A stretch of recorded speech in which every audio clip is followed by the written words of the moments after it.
This podcast is part of E2C Network, where we share the whole Auburn experience. Hello, everybody, and welcome back to Inside the Jungle, your podcast for all things Auburn basketball. I'm Jase Phillips, and I'm joined by my other co-host, Chandler Fullman. Chandler, how you doing tonight? I'm pretty well, Jase. How are you? I'm doing pretty well. I'd be better if the Auburn basketball game didn't end up like it did today. I think I'd have to agree, but there's still some games left, and there's still some opportunities to pick up some big quad one wins before the postseason. We currently sit 19-10 overall and 9-7 in the Southeastern Conference. And as crazy as it sounds, it feels like it just has not been the best season, and we're fifth in the conference. It's tough to believe. And I think that's just a testament of where Bruce Pearl has gotten our program, because Auburn fans expect to finish in the top three or win the conference every year now, because Auburn has done it 2 or 3 out of the past 5 years. Yeah, and it's become expected, and that's a good problem to have. But it's a great thing when fifth in the conference is a disappointment. Yeah, that means that our program has gotten somewhere. I would have to agree. Let's get started here. That team on the other side of the state came to us on February 11th, and we really battled for a while. We didn't have the outcome we wanted, but I think that we played them a lot better than most people thought we would. Yeah, we kept it competitive for 35 minutes, maybe really? Even 37 minutes. We were right there in that game, back and forth for 35, 37 minutes before Alabama finally pulled away. And I thought that was a true testament to how good our team can be when they play together. And Chandler, let's keep in mind, we shot awful, and we're still in that game. So I think that just goes to show you that this team can disrupt people on the defensive end,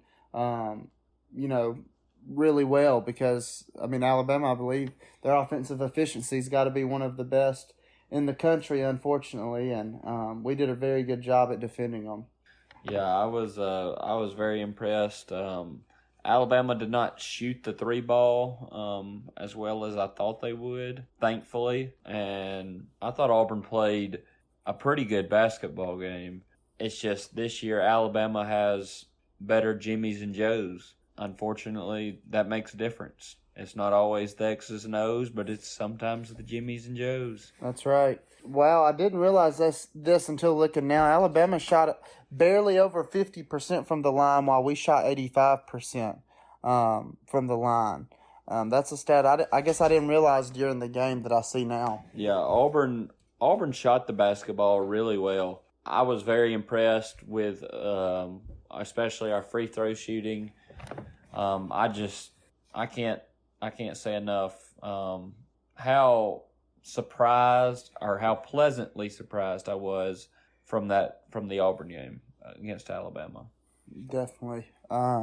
Definitely showed some signs of a team that could definitely compete and maybe be a team that to be a sleeper in March by showing what we were capable of. But moving on to just real quick right here, the bad news, Jase, is in March, Auburn does not play. Well, they do play on March 4th in Auburn Arena, but besides that, they will not play in Auburn Arena.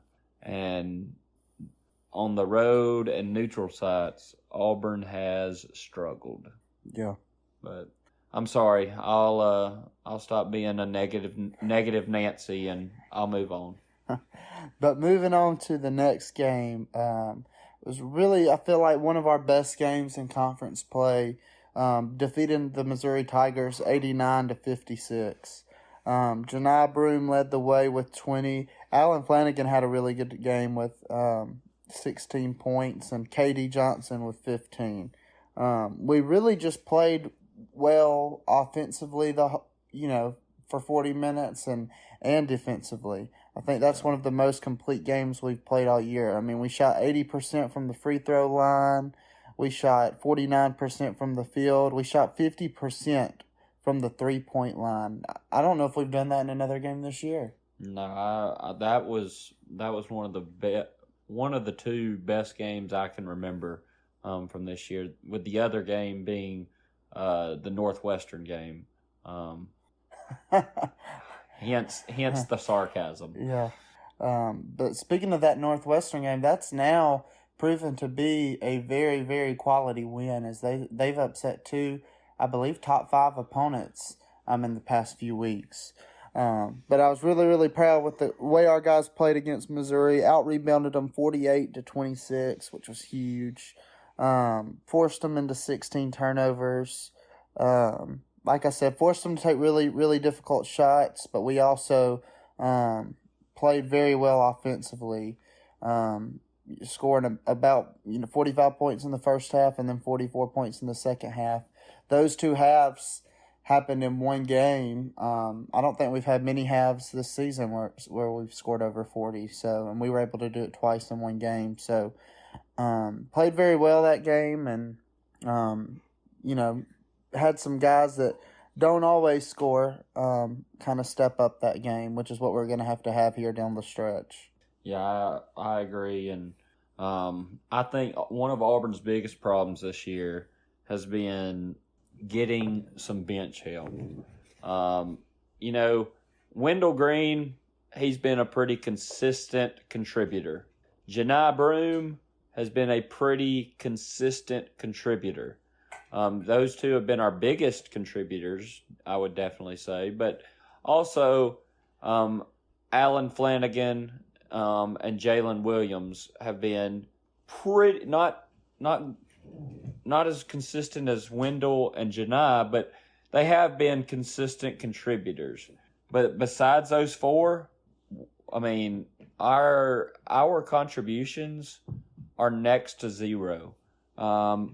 KD Johnson, he'll have a spark every now and then, but I guess I should say besides those 5, I guess the next best contributor scoring-wise.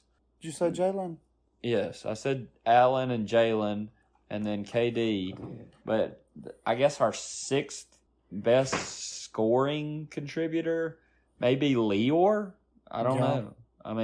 Yeah, because Zepp has had so many just scoreless games. Yeah, and that's when Leor Berman, and that's not a shot at Leor, but he's a former walk-on, and he gives it. He'll give it his all. I love the effort that Leor Berman gives, but he is just not as talented as some of these other players, and I just really think that is. The bench is a main struggle for Auburn. Yeah, I would have to agree. I think that's kind of been our Achilles heel all year. Moving on, we took a trip up to Nashville to face the Vanderbilt Commodores. And Vandy's a team that really, really started the year poorly, but as of late, they had kind of turned it on. I believe they had won like 4 of their last 5 going into that game. But looking back at this game, it's a game that another game on the road that we should have easily won. And another game that if we would have won, we probably wouldn't be so worried about where we might end up here in the postseason. Credit to Liam Robbins. We could not defend him well without fouling. And boy, did he make his free throws. 17 for 20 from the line. That's something that Janai Broome has struggled with this year. He is quick, and Janai can score, and he can make some athletic plays, but when he plays against players that can back him down, and sometimes are just stronger, he has struggled to defend the basketball. Yeah, an example of that was what we saw today with Oscar Tshiebwe. But yes, the Vanderbilt guy, what's his name? Liam Robbins. Yeah, Liam Robbins. That dude is tall. Right, and he's not even necessarily that big, but he had a knack for getting close to the rim, And when he got close enough to the rim, we really struggled to defend him without fouling. And did he get some calls? Of course, but any home team, you expect that to happen too. But for the most part, I felt like we just really struggled to defend him, and that was a big reason why we were unable to come away with that victory. Once again, we didn't shoot very well from the line. I mean, sorry, not from the line, from the field. We didn't shoot great from the line either. I mean, only 50% from the free throw line. That's not going to win you very many games. From the field, we shot all right. We shot about 44%. Other than that, we just kind of gotten beat at every asset of the game. Looking back on it, they shot the three ball better than us. They shot free throws better. They out-rebounded us. They turned it over less than us. So looking back at it now, I mean, they just played the better game. And, that was, I will say I was disappointed with that game most was the effort.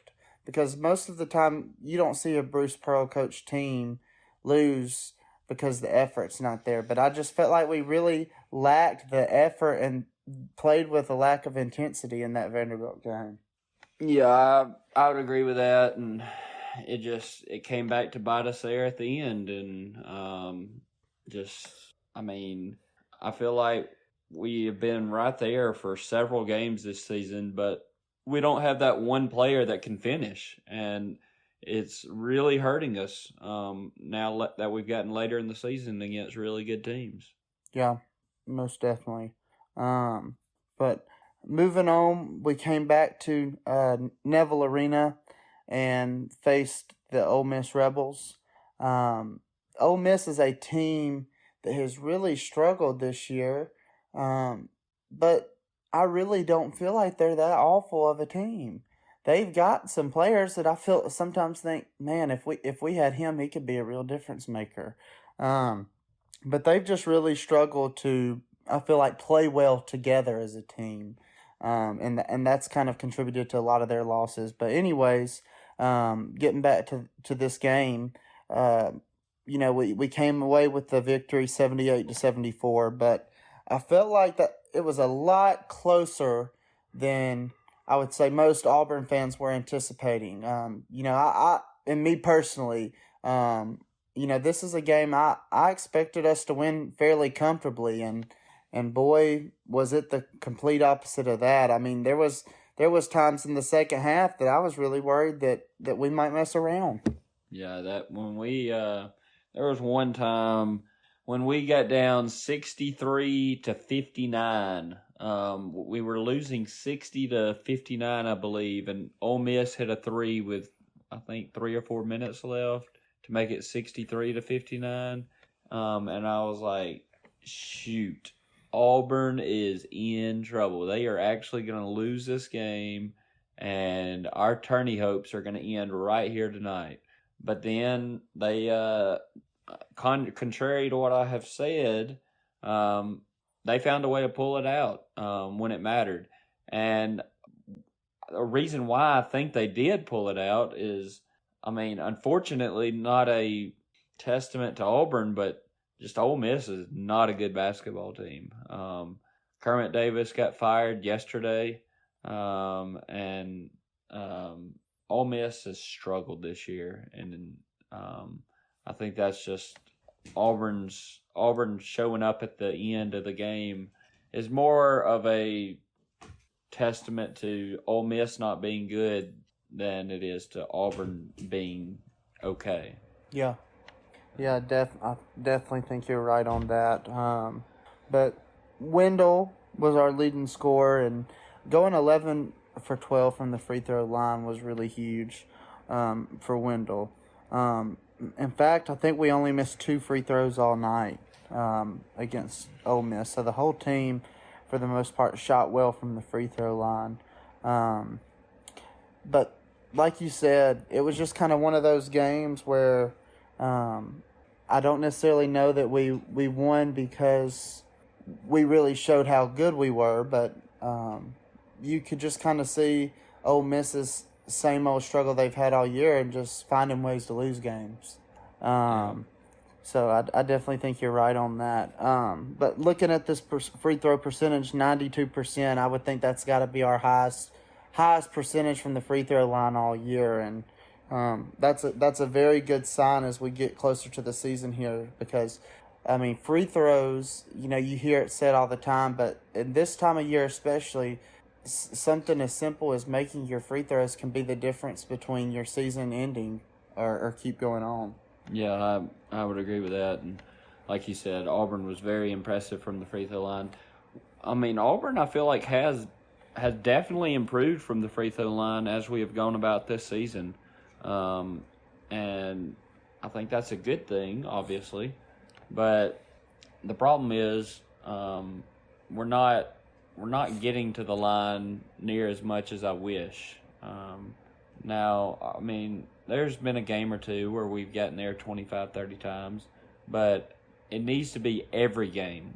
Our game needs to be drive the basketball, kick it out for the open shot. Drive the basketball, kick it out for the open shot. I agree. And something and kind of getting into today's game against Kentucky, one thing that I noticed even in this game, not that it might not have mattered today, but just I've seen it in a lot of games, is when we got a guy that makes a couple of shots, we don't set anything up to keep getting them open.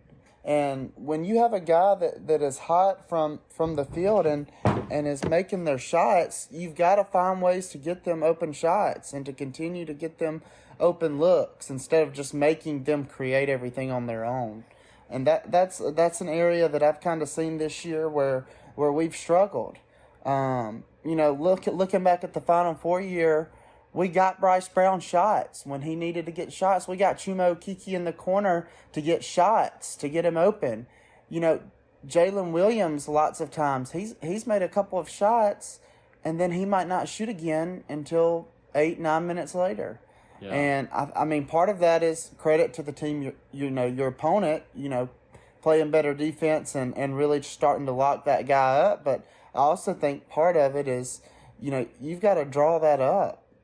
You've got to find ways to get him open, and as teammates, you've got to find a way to put yourself to the side and get the ball to that hot teammate. Yeah, unfortunately, I think that's a large part of the problem that Auburn has this year is just the simple fact that we have several players that are timid in shooting the ball. Jalen Williams, great shooter. I mean, I really think he is a great shooter, but he does not shoot the ball near enough. Nope. Zep Jasper. Yep. Zep Jasper is probably the best example. Zep is, I would guess around a 30% for a three-point shooter, which is not bad. Nope. But the thing is, he probably has only shot, I don't know, maybe 30 times this year. Yeah. From the three-point line. And if you're gonna win, you got to shoot the ball. Yeah. They don't award you points for good defense. They're not wrong. And I think one thing about those guys too, when they miss one, they don't want to shoot it again. Yeah. And man, can you imagine that year when we made the Final Four, Bryce Brown, if he missed one, just deciding he wasn't going to shoot again? I mean, we would have lost a lot more games. So you can't let the fact that you miss a shot or two keep you from keep putting them up, because Bruce Pearl coached teams have shot lots of threes, and Bruce Pearl has been a successful coach. So you've got to continue to try to get those open shots and shoot them when you get them. Don't pass it up to a teammate. So I think that's a huge part in some of the problems that we've had this year is just lack of taking initiative and just doing it, just shooting it. But that kind of leads us into this game today, and boy, we have looked bad in some games this year, but we haven't quite got just dominated like we did today. I would definitely say this one was by far the most disappointing loss of the season. fall into Kentucky 54-86. I mean, looking at the numbers now, Kentucky shot 62% from the three-point line. I think coming into this game, Kentucky was bottom 3 or 4 in the conference in three-point shooting. And today, they couldn't miss. I mean, and, credit to them for getting open looks, but it almost makes you wonder if we would have played a decent game, would it have still been enough? I mean, Kentucky could not miss. Kentucky out-rebounded us 41-23. That's almost 20 more rebounds. And that's just something that can't happen. Yeah, I agree. And Kentucky shot the lights out. Kentucky, the biggest thing I thought for Kentucky was their shooting. They shot the lights out, and their offensive rebounding. They got a ton of offensive boards that just killed Auburn in the long run. And I think it's not what decided the game. I mean, Kentucky won by 32 points, but that played a big part in the game. And like I said, Kentucky shooting, what did you say, 62% from the three-point line? 62% from the three-point line, 93% from the free throw line, and 56% from the field. Yeah, when I was in 8th grade middle school basketball, I shot 63% from the three-point line, 95% from the free throw line, and 57% from the field. Kentucky couldn't quite match that today. That's true, but they did pretty good. They did. So.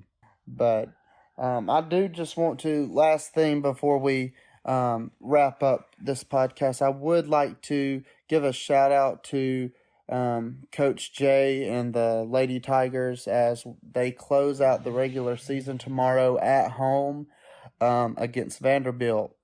And that, last home game, so it will be senior day for those girls. And I think that something huge to point out here is that if Auburn wins tomorrow, they will finish the season with a winning record. And that is a major improvement because I believe last year, I think they were like 5 or 6 games under 500. Right now we're sitting at 14-13 with a chance to improve to 15-13 against Vanderbilt tomorrow and a chance to get 5 SEC wins. And I know that doesn't sound like that big of a deal, but last year I believe we only won 2 SEC games all season. So a chance to win 3 more SEC games than the year before, and I believe a chance to finish 5th from the bottom, which would mean we wouldn't have to play on the first day of the tournament. That would be big. Which would be very big for that team, because I believe that we are a team that can compete with, almost everybody, despite maybe a team or two at the top, mainly just South Carolina, who just has proven that, they can beat anybody, and beat anybody convincingly. So, but aside from South Carolina, I feel like, and maybe LSU, we have competed with almost every team that we've played this year, despite losing some tough games. So shout out to Coach Jay, and despite what happens tomorrow, an improved year compared to our first year, and that's always what you like to see for a new coach. Yes, I would agree with that, and I do think Coach Jay has the program headed in the right direction, and that's a good thing. It's kind of unique. This is totally random, just thinking about this. How Auburn has quite a few Mississippi State relations on staff currently, with John Cohen, former Mississippi State athletic director, current Auburn athletic director. Butch Thompson, former Mississippi State pitching coach, current Auburn head baseball coach. Johnny Harris, former Mississippi State assistant women's basketball coach, current Auburn head women's basketball coach. I think Rhett Hobart, He's one of the athletic directors that just came on to Auburn. He used to be at Mississippi State. Just kind of a unique connection between the two schools. And I've always thought that Auburn and Mississippi State were similar. So that will end my rant for tonight. I don't know where that came on, but the comparison between the two schools. Next week on Inside the Jungle, Chandler will compare Alabama to Ole Miss and compare those two schools. But all right, so anyways, that'll about do it this time on Inside the Jungle. Jase, anything else? I think that's about it. Until next time, War Eagle. War Eagle. Thank you for tuning in to today's episode on the E2C Network. On your way out, I want to remind you to stop by e2cnetwork.com. It's your one-stop shop for all our content across our podcast, YouTube channel, and much more. To stay up to date with us, make sure you're following social media accounts such as Facebook, Twitter, and Instagram. While our content here may always be Auburn sports heavy, if it's orange and blue, it's what we do. War Eagle.